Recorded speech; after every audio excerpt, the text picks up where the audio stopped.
this was the perfect environment for them. The work there is not just it's not just a lot or at a higher level. It actually goes into a depth that allows the children to explore what they want within each topic and subject. And the teachers actually actively encourage them to do that.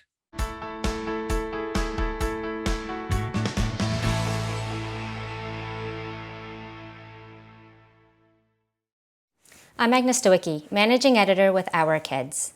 We're speaking with insiders from Canada's leading private and independent schools to bring you insights into school programs, culture, traditions, and leadership. This includes insights from parents, alumni, and administration. This is the Our Kids Insider Perspective.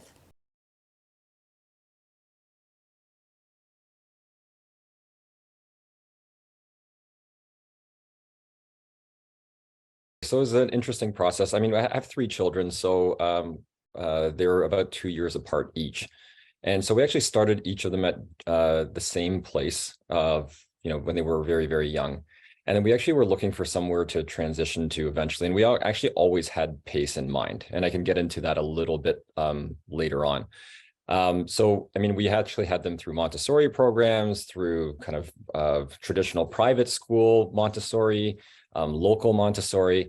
And kind of the goal was eventually to have all three children attend PACE. So, I mean, we had set that kind of from the moment, actually, even before they were born, that was kind of what the goal was.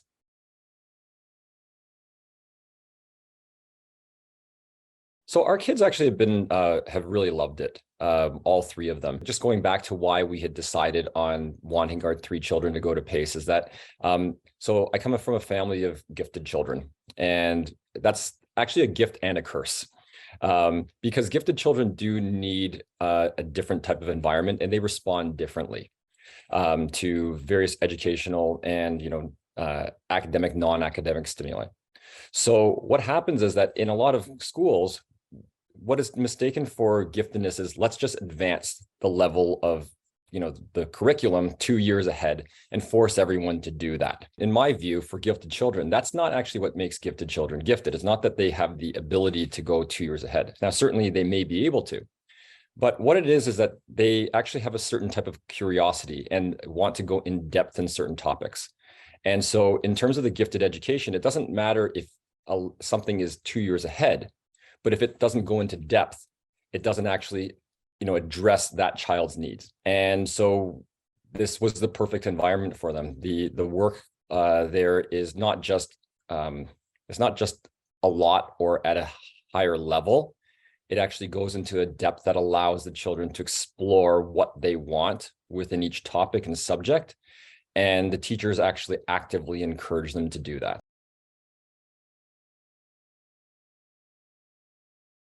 I mean, I guess it's the continuity of the school.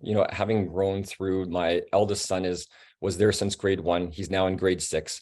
They do have some teachers that teach different courses. So I know when I went to my school at that age, I didn't have different teachers for different subjects that young.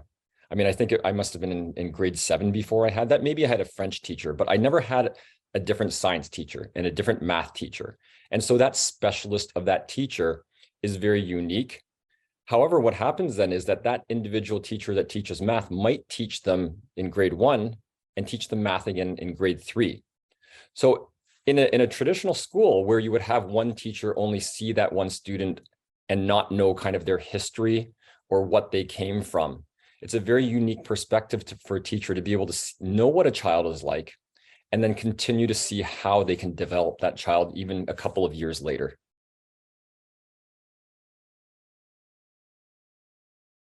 Yeah, so I mean, I think that for me, it's an environment where the kids all want to learn or they all have the capability of going in depth and understanding things. There's a positive peer pressure, I think, for them to all want to do well. And I really think that that's great about the environment at the school. I remember being in school myself and, wanting to learn more, and everyone else they'd already had enough with the lesson. That doesn't happen at this school.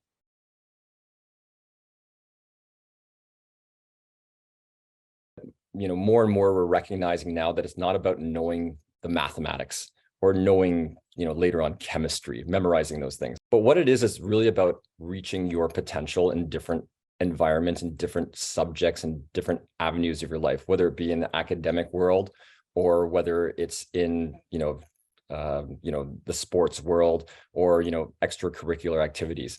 And I think that what they do there is that, again, this environment is one that just continues to foster that ability for each individual to reach their potential by allowing them to delve deeper into individual subjects of interest, where normally those types of activities wouldn't be encouraged. So there is a framework definitely from the classroom.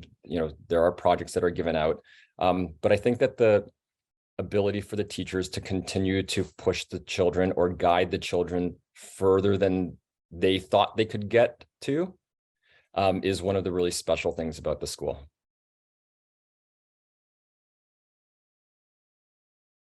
Because of the process of getting into the school, there is a requirement to have the child assessed by a private psychologist.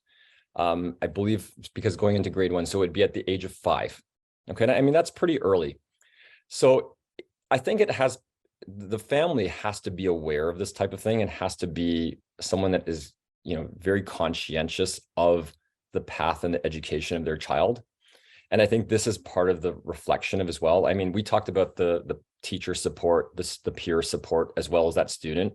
But of course, we know that education at school only lasts during that day portion of it. And a lot of instruction and a lot of the child's growing up, especially at that young age, comes from home. And I think that with parents that are like-minded in terms of wanting their children to, I would say this actually, I can't really generalize as much. Maybe some parents just want their kids to go to a school that they've heard is good, and that's possible.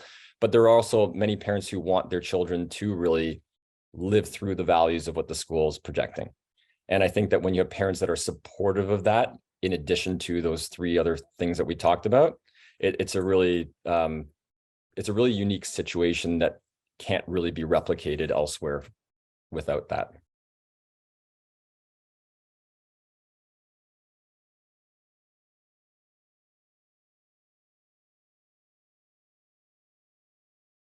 One of the issues for our kids was that, I mean, they went through COVID.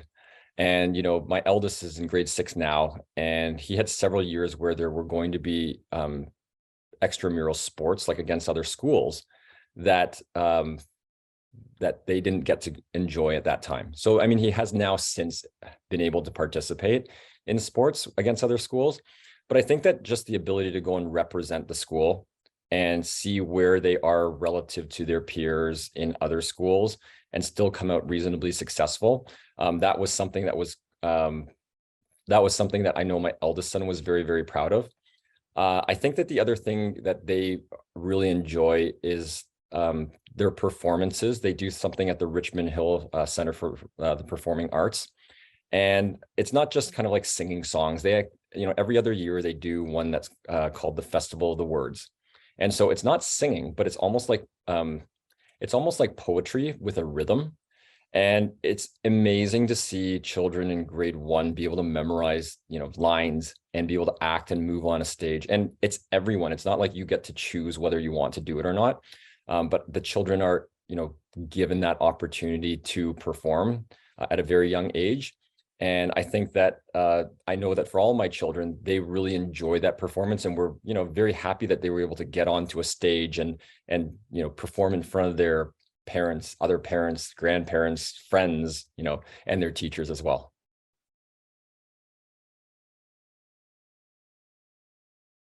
I'd say that the teachers are, again, very understanding of a gifted child and very much try to tailor the experience in the classroom to that child. So for instance, if a child needs a little bit more help, they're very much willing to spend that extra time to help them.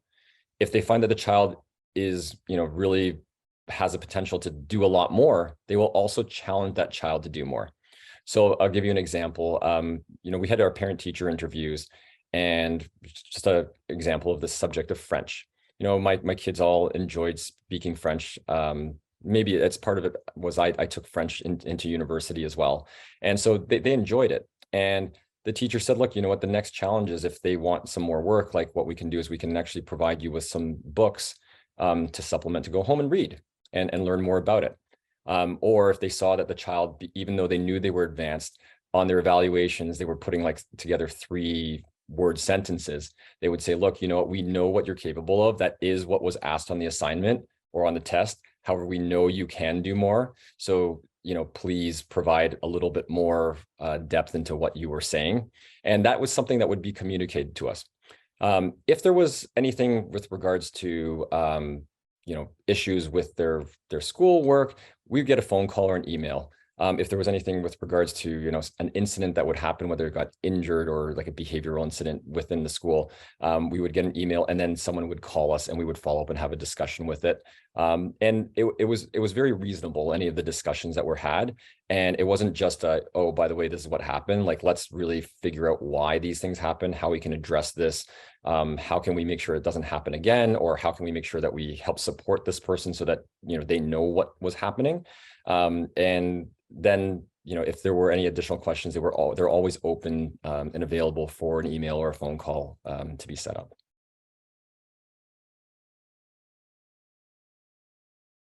Like-minded families, teachers that understand gifted children, and an environment that you're around gifted children that are like your own child. So I would say that those are 3 things that are, again, unique to the school that so far I haven't seen replicated anywhere else near in this area.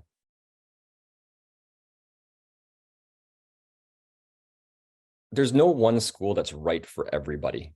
And I think that you have to really, there are 2 sides to it. One of them is that parents want to put children into an environment where they're comfortable. I personally don't subscribe to that necessarily, that it's just their comfort level, because that, again, doesn't necessarily challenge the child.